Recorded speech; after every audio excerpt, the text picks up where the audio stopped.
Leave the pieces, get them afterwards. Okay.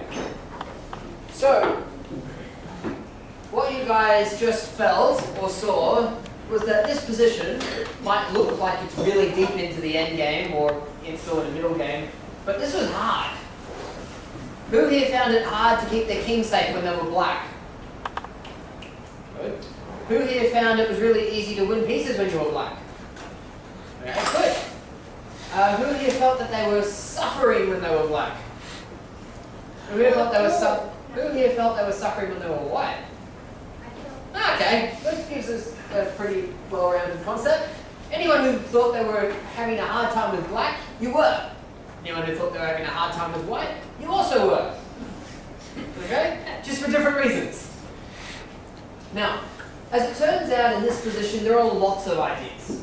And I'm going to show you a couple of them now to show you how the top players play out this position. Just for the next 3, 4, 5 moves, just so you get an idea. Now, the most common move in this position for a long time was seen as, as bishop e7, where black would defend this pawn on f6 by developing. Now, this position is complicated, and the best move by a long way is bishop e2. The reason why bishop e2 is so good is it prepares to castle, and it threatens this move bishop h5 check. Now, as in at least one of the games that I saw in this room, that move bishop h5 check led to a deadly attack. Absolutely deadly. Where the bishop came into h5, the queen came into h6, and everything just started crashing through. And black got checkmated really quickly. Now, it turns out there are probably 2 main moves that black has tried here. 2. One is the move castles. Did anyone get tempted to play that in their games? Because a lot of people, a lot of top grandmasters, looked at this position and said, okay, I'm going to castle, my king's going to be safe, I can stick my king on h8, it's all good. What they didn't realize is this safety was an illusion. It was something that their eyes were showing them, or that their brain was showing them, that their eyes really didn't get to see. What they thought they saw was not the case. It looks safe, until we suddenly realized that rook b3, which is the key idea in this position, rook b3 is what we call a rook lift, where the rook jumps up and then travels across the top of the pawns. So by gaining one move on this queen, this rook swings across with deadly effect. Suddenly black's king comes under a lot of danger. And this move castles kingside was eventually proven to be almost game over immediately. Not only is the rook coming to g3, but white's queen is going to swing across to the h6 square, and then the knight's going to come into f6, and once white castles, he's then going to go rook f3, and the other rook comes across. And you can imagine all of black's pieces sitting over here, and all of white's pieces over here, and that's where black's king is, leads to checkmate. That's what's going to happen. So castles was just seen as far too dangerous. It was not going to happen. So instead, black had to stop white from playing bishop h5. How can we stop bishop h5? Any ideas? How can we stop that bishop from ever going there? We're looking for the weird and the wacky ways to stop it. What's an unusual way to stop bishop h5? Yes? Pawn h5. There you go. Good. We're going to block the bishop, but I imagine the reason you were hesitant to play that move is because everything's open, right? And there's no real safe place for your king. But let's be honest, we're 2 pawns up. We've already established there's no such thing as safe in this game. Okay? So, the idea behind h5 is to stop bishop e2, and there are several moves that white can play. I've got 3 main ones that we're going to quickly talk about. One is the move castles, which has been played multiple times. It's not my favorite move, but what can you do?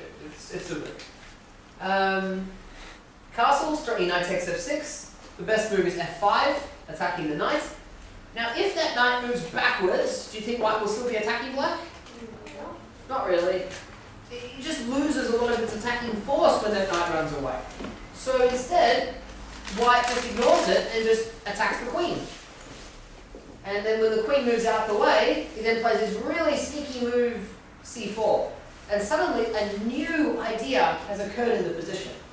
Something about black's queen is wrong. It's not going to get lost, but where can it move? It can't go to a2 because of the queen. Can't go to any of these squares because of the rook. Can't go here because of the pawn. Can't go past here because of his own pawn. Can't go this way because of his own queen. His queen is trapped. So the queen gets stuck on the a4 square. Meanwhile, white has all his other pieces ready to attack the other side of the board. So black would normally take the knight, and then dozens of games were played from this position. Most of them ended in a draw. Most of them. But when I say a draw, do you think I mean the kind of draw where you've got a king versus a king in the endgame? No. What sort of draw do you think I mean? Yes? Stalemate. Stalemate? Do you think we're going to get a stalemate with so many pieces on the board? Unlikely. What sort of draw do you think? Perpetual check. Exactly. Almost all of the games from this position led to black being multiple pieces up and white going check, check, check, check, check, check, check, check forever until they agree to a draw. So, now this position was difficult for both colours, but in a couple of games, just a few, white came up with a really sneaky idea to try and improve on that variation. And I forgot to actually enter it into my own database, which is kind of silly, but one of the more favoured moves by Grandmaster Alexander Belyavsky, who was top 5 in the world for some time, I imagine, must have been, because they're very, very strong player, Russian Grandmaster, decided that his best favourite move was knight takes f6, just to give away the knight. Does that look a little odd? Hey, you take a pawn. Why not? I'll take a pawn. Well, if we go back one moment, we realise after castles, f5, our best moves were to give away our knight. Did we see that? We gave away our knight to open up files. We've got the D file, we've got the F file, we've got lots of attacking ideas, and we had to sacrifice the knight. So what Alexander Belyavsky was thinking was that in this position he should just give away his knight straight away. Because he gets a pawn. Well, he gets a pawn, but much more importantly than pawns, and this is what we're going to try and grasp from this.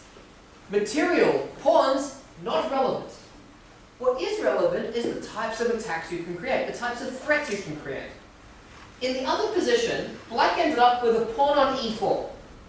That pawn on e4 might look weak, might look easy to attack, but it did one very important job. Its very important job was to block this diagonal. What Alexander Belyavsky is doing by sacrificing his knight is after bishop takes f6, castles, and a bunch of other moves, he's eventually going to play rook b3, chase the queen away, and then his queen is going to jump to this d3 square. Now, what do you think he's going to play queen d3 for? What do you think white is going to try and do with his queen from there? Exactly. The queen's going to jump to the g6 square. Would he be able to do that if there was still a black pawn on e4? Ah, so that's the idea. He's taking off the pawn so that pawn doesn't block that diagonal. It's a pretty cool idea, and that's ended up working for him. For the record, he played this exact position 6 times in high-level tournament play as white. He scored 6 from 6. A perfect score. He checkmated black every single time in that position. However, it's not quite that simple. So h5. Now, the move rook b3 is another try that many people have played. Queen a4, knight takes f6 in that position, and c4. And it was very similar to what you had. Another try was, which we're going to have a quick look at now, is something that I imagine none of you would have considered. You're all looking at ways to get checkmates and ways to break through, but there was a little correspondence game. Does anyone know what correspondence chess is? Okay, you guys are playing with what sort of time control here? Yeah? With clocks, like 10 or 15 minutes each, right? Well, correspondence, I want you to imagine that I'm going to write a move on a letter. I'm going to post it in the mail, and you're going to receive that letter maybe 3 weeks later. You then spend the next 5 weeks, or however long you want to, analysing the position. Then you write on your letter and mail it back to me. Now it's my move again. we're looking at one move every several days or every several weeks. The games are going to last months and years. Well, in correspondence chess, the level of play is very high. I'm talking players of an 1800 sort of level are able to play like the grandmasters because they've got so much time to look at the board. So, two little players came up with the move Rook F1. Not castles, Rook F1. What was the idea? Well, Black played F5, and then he played Rook F3. Not the first move that comes to mind.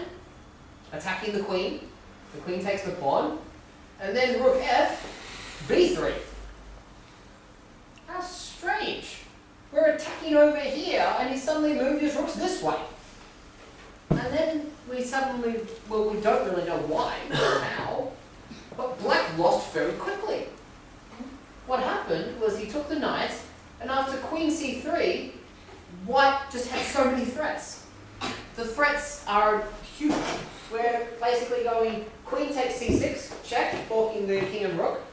We're playing Queen takes E5 for the same sort of attack as we had before, just we're coming in on the dark squares where we're going to attack the rook, we're going to start checkmating, we're coming in on the B file, we're going to, once the rook moves away, we get bishop takes H5 check, everything falls apart. But we're also threatening Rook A1. What would Rook A1 do? Yes? Trap the queen. So many different threats. So this little Rook F1, Rook F3, Rook B3 is actually today known as the best moves in this position, as strange as they look. And this is the reason why you don't actually see this position with Black very often anymore. There are other ways that they do it. So, that's a taste as to the poison pawn variation. Just a taste. There's a lot more to it. Now, when I say there's a lot more, Bobby Fischer is the guy who probably more or less solved the poison pawn variation. He tried his best to make it work.